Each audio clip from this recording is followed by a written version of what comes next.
It was raining that night. Thin, cold drops were slicing through the silence. I was parking down the street, watching the lights of my house blazing like a celebration of betrayal.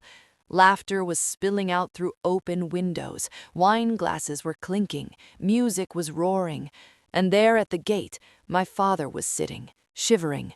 Old hands were wrapped around his knees, eyes were glazed with disbelief. He was looking up when I was approaching, soaked to the bone. "Son," his voice was trembling, "why aren't they letting us in?" That one question, soft, innocent, laced with hurt, was burning through me like acid. For years, I was thinking I had it all figured out. I was having a loving wife, supportive in-laws, a house I was building from the ground up with every saved penny. When my mother was dying, my father was becoming my only real family. I was promising her on her deathbed I'd never let him live alone.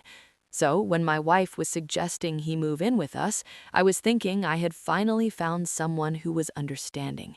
Her parents were visiting often, too often. They were having opinions about everything, how my house should be looking, what my father should be eating, how I should be behaving. I was mistaking their meddling for care, but care wasn't coming with conditions. It was starting subtly. My father was stopping joining dinner. He was sitting alone on the back porch, staring at the garden. I was asking him once if everything was fine. He was smiling weakly and was saying, "I think your wife's family isn't liking old people around." I was brushing it off until the day I was coming home early from work. I was hearing laughter in the living room. My wife, her parents, her cousins were sitting together. Then I was hearing my father's door clicking shut. Moments later, her mother's voice was carrying across the hall. Finally, he was getting the hint. That man was smelling like the grave. Your husband is being blind to it, but we aren't. Silence was following. Then my wife was whispering something that was tearing through me. "He'll be gone soon. I'll be making sure of it." I was standing outside that door. Fists were clenching. Heart was pounding.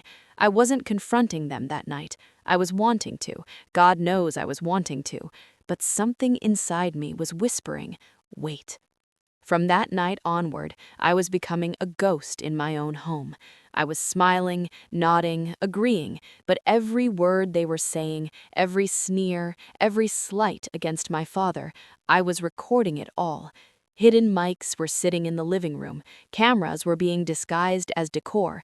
Every conversation was being uploaded to a private cloud. And while they were staying busy mocking the man who gave me everything, I was shifting the ground beneath their feet. The house was being refinanced quietly.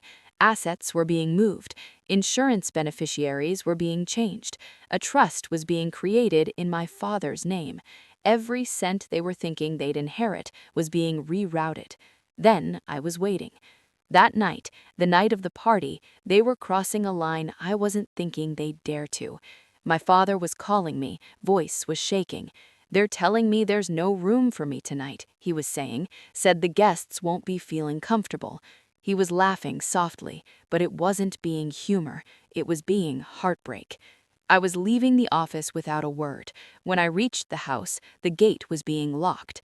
He was sitting outside in the cold while they were celebrating inside, drinking from my glasses, eating from my plates. And my wife was dancing barefoot across the floor I was building for our future. That was when I was deciding it was over. I was walking my father to the car and was driving him to a warm hotel suite I was booking earlier that week. "You are sleeping here tonight," I was telling him. "Tomorrow, things are changing." He wasn't asking what I was meaning. Maybe he already was knowing. The next morning, I was walking into my house. The party aftermath was reeking of arrogance and spilled wine. My in-laws were still lying half asleep on the couches. My wife was looking up, startled. "You're home early," she was murmuring. "Not home, just visiting." I was placing a folder on the table.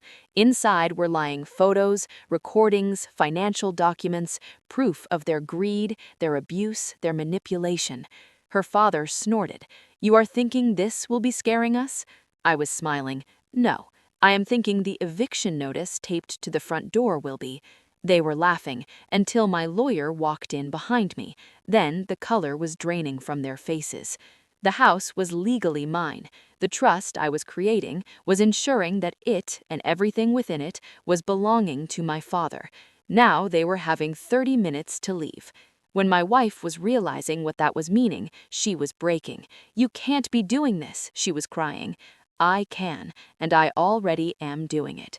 They were scrambling, shouting, cursing. Her parents were packing frantically, shoving jewelry into bags. My wife was begging, screaming, promising to change. I wasn't raising my voice. I wasn't moving an inch. I was just watching. When they finally were leaving, the silence that was following was feeling heavy, cleansing. I called my father. "Come home," I was telling him, and when he was arriving, I was handing him the keys. He was looking at me, confused. Tears were welling up. "This is your home, Dad. Always was, always will be." He was trying to speak, but the words were catching in his throat. I saw the years of humiliation were fading, being replaced by quiet relief.